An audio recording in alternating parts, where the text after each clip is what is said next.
when and how you found out that Arsenal was signed up to this European Super League. Yeah, I found out just a little bit before that the news were leaked, and then everything was completely out of controls, and the world reacted in a really unified manner. So not really time to think about it, reflect, evaluate, or anything, because by the time that was out, a big tsunami already came onto it and basically killed it.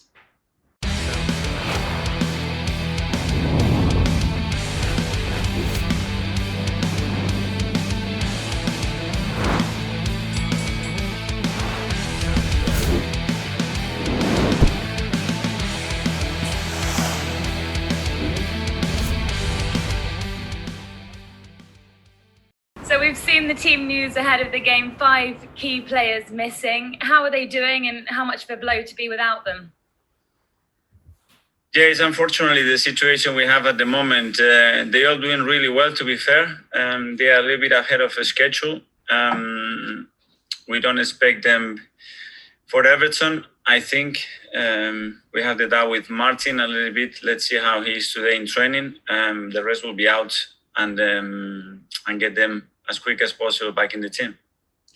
It's been a bit of a strange week, to say the very least. How have you managed to keep all your players focused in training? I'm getting used to it. Since I joined, it's been a roller coaster, and more things have happened in those 18 months than probably in the last 20 years. Dealing with it, trying to maintain the unity and the commitment of everybody, trying to be clear and transparent with the news that we have, and try to move on. It's been a really challenging week for everybody in world football, but we have to move forward. There's a lot of lessons, though, that we can take from it, and we have to learn and probably reflect and put football in a better position. And as for Everton, just one place above you in the table, how big is this game in the fight for European football next season? Yes, again, they're having a really good season. We're not getting the results that we want against Fulham. When the result was disappointing, apart from the performance that, in my opinion, we totally deserve to win the game. But we need to win every game now in the Premier League to give us the best possible chance to be in Europe next season through that competition. Is it special for you to face a club you know so well? Always. I had incredible 7 years over there. It's a lot of people that I love, a lot of feelings toward the club, towards the supporters, and always grateful because I had some amazing years there, and we'll never forget them. 4 games unbeaten now. Do you feel like you have some good momentum going? Yes, I think we do, and the way we are playing as well. But the Fulham game, not winning that game, it was a real shame for us, because that would have put us in a much better position. But we have to move on. We still a lot to play for in the league, and obviously playing the semi-final of the Europa League. So we are all excited about the way we can finish the season. And will you have the Villarreal game in the back of your mind? The Villarreal game in the back of your mind? No, I think I want to focus just on Everton. We still have more than 5 days to prepare that game, and how we get there, it would depend as well how well we do against Everton, and that's the only focus today for the team. My final question, do you remember the goal you scored for Arsenal against Everton back in 2014? I do remember, yes. Penalty. Usual for me, it cannot be any other way. Thanks a lot, Mikel. Good luck on Friday. Thank you very much. Come next to Dharmesh at Sky. Hi, Mikel. Hi. I know it's been an extraordinary week, one probably you've never experienced before, but can you tell us from your perspective when and how you found out that Arsenal was signed up to this European Super League? Yeah, I found out just a little bit before that the news were leaked, and then everything was completely out of controls, and the world reacted in a really unified manner. So not really time to think about it, reflect, evaluate, or anything, because by the time that was out, a big tsunami already came onto it and basically killed it. Arsenal as a board have since apologised. Who from the board has spoken to you and what have they said? Well, Vinay spoke to me and explained a little bit what was happening, the process just before that was announced, and he was very clear and transparent with me. So I understand the reasons why we could not know. Obviously, we were not involved in the decision, and we understand the logics of it. Has anyone apologised to you and the players? Yes. Starting from Vinay, the ownership, and everybody that is involved in the process. All of them with the right intentions to defend the club and put the club in the best possible position for now and for the future, but accepting that the way it's been handled obviously has had terrible consequences, and that it was a mistake. And I have to really respect that when people has genuine intentions to do the best for this football club. But if it doesn't happen, if it's not the right thing to do, they can stand up here and apologize. And I think, I'm talking for myself, but I think the players and the staff and everybody working at the club, we have to accept that and move on, because the way it's been handled, I think it's been really good internally. You've named Vinay there. Was there any communication from Stan Kroenke or from Josh Kroenke directly? Yes, I had some communication with them as well. I spoke with them yesterday. That communication was in the same terms. And as always, every time we need something and every time that something is happening, they are straight away ready to act, to give the answers that they can do, to give us the support that they can do. And they've done it again. And was there an apology forthcoming from them as well? Yes. Absolutely. Obviously, they are the maximum responsibles to run the football club, and this is what they said: apologize for disturbing the team if we've done that, not having the capacity or the ability to communicate in a different way earlier, and explain the reasons why, and pass on my message to the players, and that's all you can ask for. And the way they've done it, I have to accept it completely. In the past few days, we've seen fans protesting against their own clubs. It's expected that Arsenal fans may protest ahead of the game against Everton. How much damage do you think has been done between Arsenal and their fans? And what do you think can be done to repair that damage? Because is there now a mistrust? Well, I think this has given a big lessons, and it shows the importance of football in the world.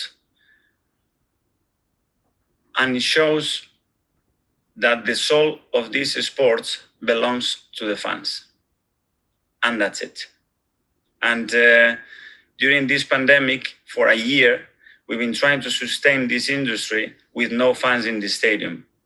But when the fans have to come out and talk, they've done really loud and clear, and they send probably the strongest message that has ever been sent in football world. And every club, leaving their interests apart, have done the right thing, which is they are the ones, we have to listen to them, we put it aside, and in 24 hours, they kill the project. So that's a massive statement, I think, for the history of football. Final one from me, Mikel. There's talk about sanctions against the so-called Big Six, that with the other 14 clubs discussing possible sanctions as well. Could any of the so-called Big Six have any argument if there were sanctions, be it fines, be it points reductions? I don't know the legal details to respond to that question. Obviously, when you act, when you make the decision, there are always consequences, but I don't know the extent of those consequences. I think here we have to as well understand the principle and the reason why those clubs were trying to achieve something. But if it wasn't done in the right way, yeah, there is always consequences, and we're going to have to accept them if there are. Thank you. Thanks, Thomas. Thank you. Ian Abrahams, TalkSport. Hi, Mikel. How are you? I'm good, thank you. Can I ask you why you thought your club, among the 6 English clubs, thought it was a good idea to join this European Super League when if Paris Saint-Germain and Bayern Munich were never going to join it, it was never going to happen? Well, I don't know, but I know the people who works in the organization, and first of all, they are very caring for the interests of the football club, and secondly, they are very intelligent and professional people. So I'm sure that they have the right reasons to start something, but it clearly didn't work, or it wasn't the right time, it wasn't done the right way, and it was time to step back. And as well, it says a lot about the people who are involved in those decisions, again, to undo something straight away and show the importance to the people that really have the importance in this industry, which is the fans and the reason why we are all sitting here. I think you're right in praising the fans for having their voice and their voice being heard, but the genie in a way is out of the bottle now, and I think most people would consider that, be it in 1 year, 2 years, 3 years, however long, another proposal for a different Super League and a different guise, maybe correcting some of the problems that this one came up with, will come to the table. And eventually, do you see it actually happening? Maybe, obviously not in this guise, but in another guise. Football will evolve for sure, like any other sport, like any other aspect in this life, like technology, that the way we interact with each other. Is a lot of things are going to change in the next few years. What I'm just hoping is that everything is constructive, protecting the well-being of football. The competition has to be the priority, and the passion has to be the priority. And after, the rest will take care of himself. And I think if it's done all the time with the right reasons and unifying interest, I think very important achievements can be done. But it will depend. I think now everything is damaged, and everybody has to be working, and we have the responsibility sitting here and you guys there to again rebuild that trust, and put football back in the right place so we can move forward, because the world it's looking at us, and we have a lot to say. You do, and the fans will have a lot to say, and they may well protest ahead of the game with Everton. The Cronkies have never been the most popular people with the Arsenal fans. How do you think that they can rebuild their trust with the Arsenal fans, or build some trust now going forward with the Arsenal fans? Well, I can talk with my experience since I was a player, a captain, and now a manager. And we have always had great communication and full support from the ownership. That goes down to every member of the football club. And I think the most important probably way to show it is that in the most challenging period of the football club during this pandemic, the way we have done things and the things that we have reached out as a club, and the commitment that every single person at the club has shown in difficult moments, not just to be there, but when they had to help the club, we were there. And and that makes me really proud. The fans have to express is their right, and they have to do it freely. For me, what it shows is the power, that the capacity they have when they show that determination and passion to achieve what they want. If we can use this with our fans to support the team, I think that will be incredibly powerful, and it will make us much, much stronger. So it's time to leave them a space to express themselves. And now somehow we have to engage them again, get them closer to us, believe in what we do. And if we do that, we will be in a much better place. And just too quickly on the game, first of all, how important tomorrow is not the performance and not the result, but actually getting through the game with Villarreal in mind, with no more injuries? I want to win the game, and then hopefully that will come as well, Ian, but I don't even want to think about it. We had so many injuries in recent weeks that put the team in a difficult position, but the other players are reacting well, the team is performing well, and let's go and win today. And as well as the best medicine always for everything that happens is win football matches. And finally, is Everton the most special game for you? I know whenever you play City, we go on and on about your friendship with Pep Guardiola and obviously your time at City. But is the game against Everton because that was your first club here? It's a very special one, again, for the memories that I have, the experiences that I have, and because I'm really attached to that football club and the people who runs it as well. Thanks, Mikel. Great speaking to you. Thank you. Thanks, Ian. Alistair, BBC. Hi, Mikel. I just wondered, did you agree with Arsenal joining the Super League? I didn't know anything about it. I was informed during the last few months that there were some conversations, but I didn't have any detail to evaluate or to have an opinion on it. And obviously, before I could start to read and understand what was happening, the project was dead already. But is it a concept that you agree with? I don't understand the concept yet and how that concept evolves and how that concept allowed other participants to join, how this is shared, what's the merits behind it. I don't have the information. But fundamentally, it is a competition where you can't really get access to the Super League. So a lot of people had a problem with that, the fact that you can't qualify for it. I think the competition and the ability to participate has to be earned. And that has to be earned on the pitch. And I always believe and I will defend that. Do you think that this has shown, based on the club's apology, that communication with fans needs to be improved, that fans need to be brought more into the running of a club like Arsenal? I think in a club like Arsenal and in football in general, and we have to understand them. And again, as I said before, I don't want to repeat myself. This has shown the importance of the fans in world football, and then they are the soul of this sport. How much has your squad been affected this week, would you say?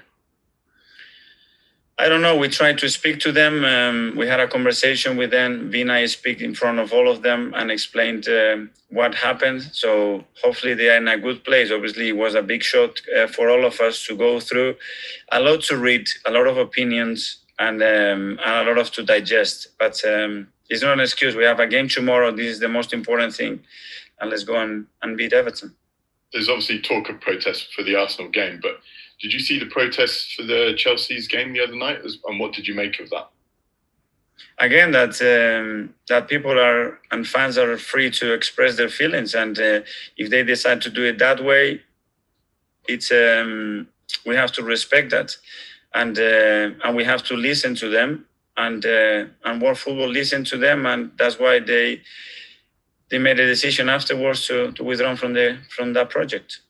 And just last of all, on the game itself, if you lose this game, do you think it's the only way you can qualify for Europe is through the Europa League, winning it? I think till mathematically that's possible. We will give it a go, knowing that it doesn't depend on us. Thank you. Thanks. Mark. Morning, Mikel. Hi. I know you didn't hear about the plans until Sunday, not long before they were announced, but when you first heard about them, were you worried about the reaction from supporters, or did it surprise you? It didn't give me time, to be fair, Mark, to worry it, because I saw the reaction straight away. So it wasn't just what would be my perception. It was loud and clear that no one was having it. So I think by the time it came out, it was already dead.